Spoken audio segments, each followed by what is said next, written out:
All right, welcome back to the channel. So, Virgil Ortiz. I'm going to talk about Virgil Ortiz and Errol Spence Jr. because it gives me an opportunity to talk about Virgil Ortiz and his future nemesis, Jerron Boots Ennis, and Errol Spence Jr. But what Virgil Ortiz says about Errol Spence Jr. is a little bit mind-boggling. He says that he knows that he cannot beat him right now. Wow. Wow, Virgil, where did that come from?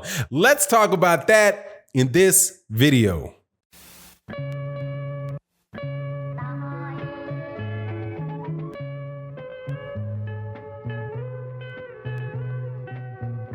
All right, welcome back. Virgil Ortiz, Errol Spence Jr. Errol Spence Jr., the king, the would-be king. I'll call him the would-be king of 147 pounds. A guy whose stock has risen dramatically over the last several years, ever since he beat Kell Brook over there in the UK to get the IBF title.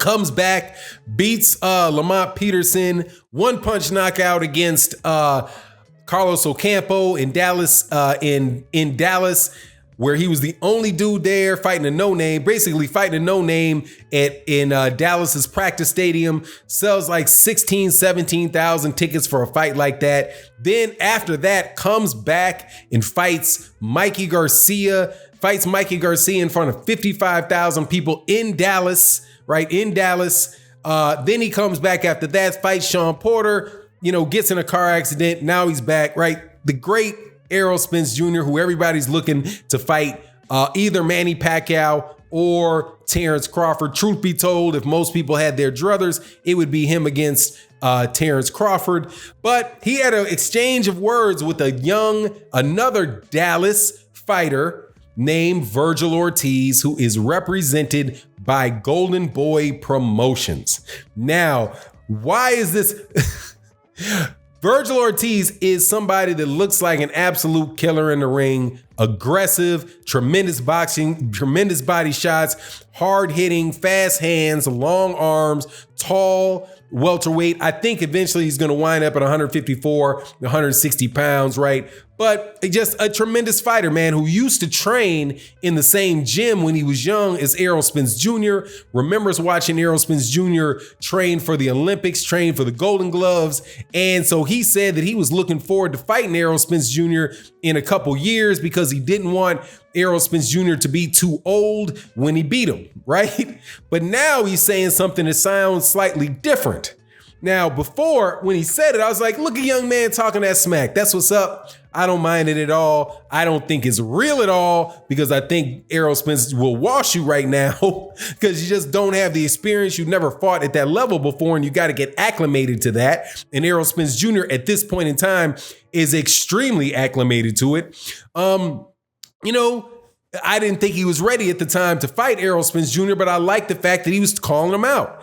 But then to say that right now he knows that he cannot beat Errol Spence Jr., so he's not going to call him out right now. He knows he's got more development than he needs to do. Now, my thing with that is, why are you saying that? Like, you're not supposed to believe that.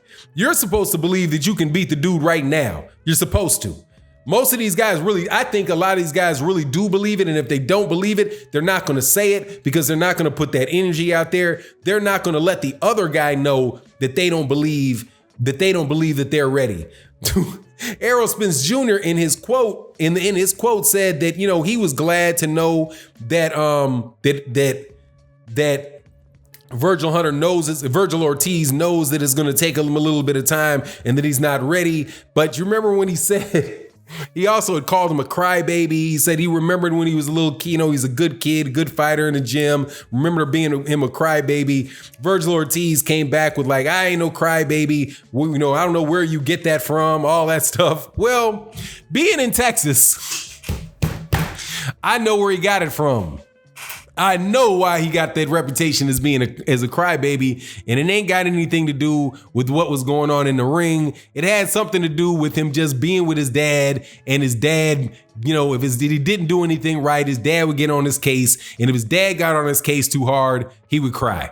That's the rumors around the boxing gyms in Texas, okay? It wasn't that, Virgil Ortiz was crying, that he was crying when he got beat in the fight or anything like that, because, Virgil Ortiz is whooping people's behinds, man. He ain't crying in the ring.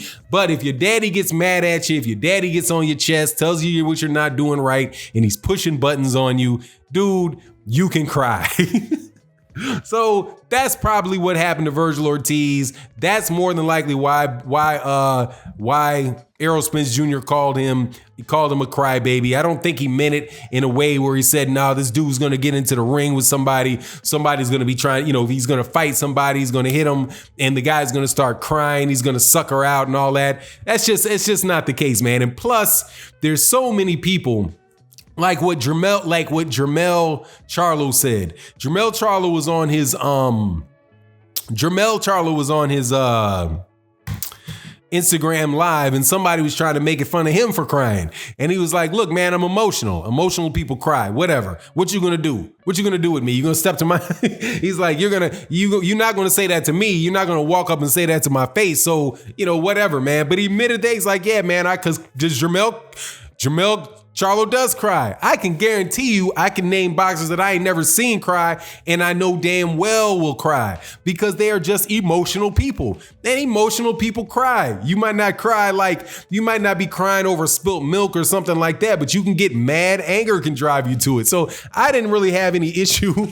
I don't have any issue with somebody crying, because, man, look, it's people do it, okay? Tears are for a reason. Your body functions. It's a bodily function. It's there to release stress, to give you a way to let pressure and stress up off your chest.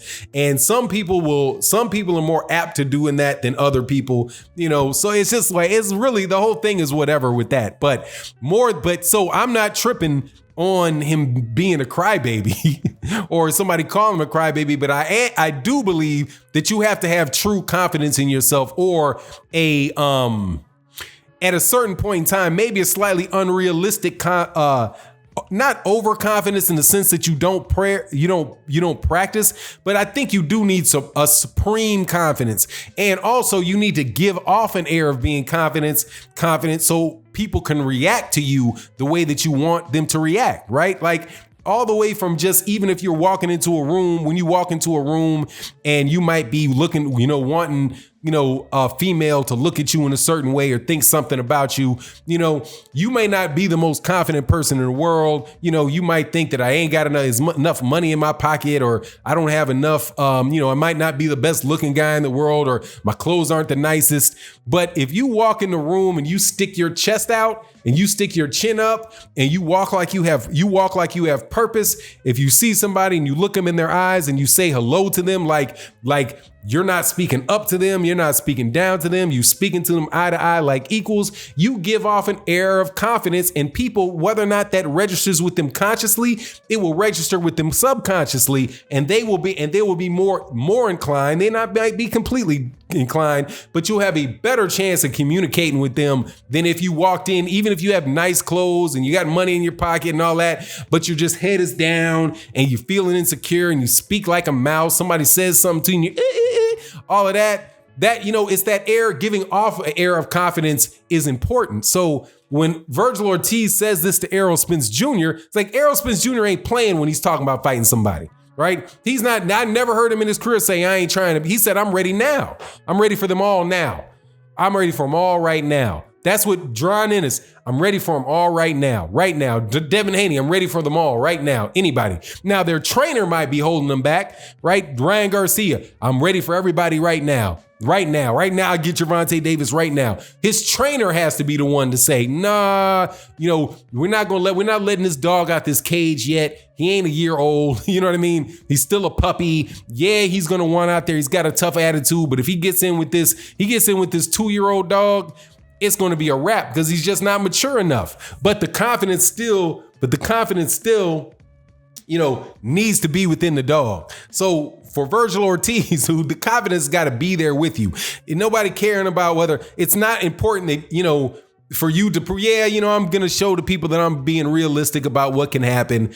No, dude, Errol Spence Jr. ain't being realistic. Errol Spence is looking at you like, yeah, that is that little dude that used to cry, and now he's saying he don't think he can beat me. He's gonna need 2 or 3 beats. Yeah, of course he needs 2 or 3 more years. I'm glad he ain't trying to jump up here too quick, but in 2-3 years, Errol Spence is gonna still think of you as soft. You know what I mean? And if there's any softness in you, he is going to test that right away. So unless you really are rock solid, giving off signs of weaknesses to people, invite them in to try to start attacking you. And if there really is some weakness there, then you're gone. On the other hand, if you are present an air of confidence, you have you give the air or the impression that you really, really believe in yourself, then people might be a little more hesitant to just walk up and try to punk you, which very well could happen to Virgil Ortiz when he gets in there with them big boys. Now that by accident, he comes off just looking a little bit soft. But anyway, we'll see how it turns out. I really think he got Jerron Ennis problems, man, and hoping to see him and Jerron Ennis get in the ring, but it'll be what it'll be. We'll see, but the kid's got a really promising career. I love talking about him. You can expect to have more Virgil Ortiz videos on the channel because the dude is the truth, man. He really is. I think he's a notch down in talent from Jerron Ennis, but still, that would be an incredible matchup down the road to take place. Anyway, you let me know what you think in the comment section, and with that, I'm out. Peace.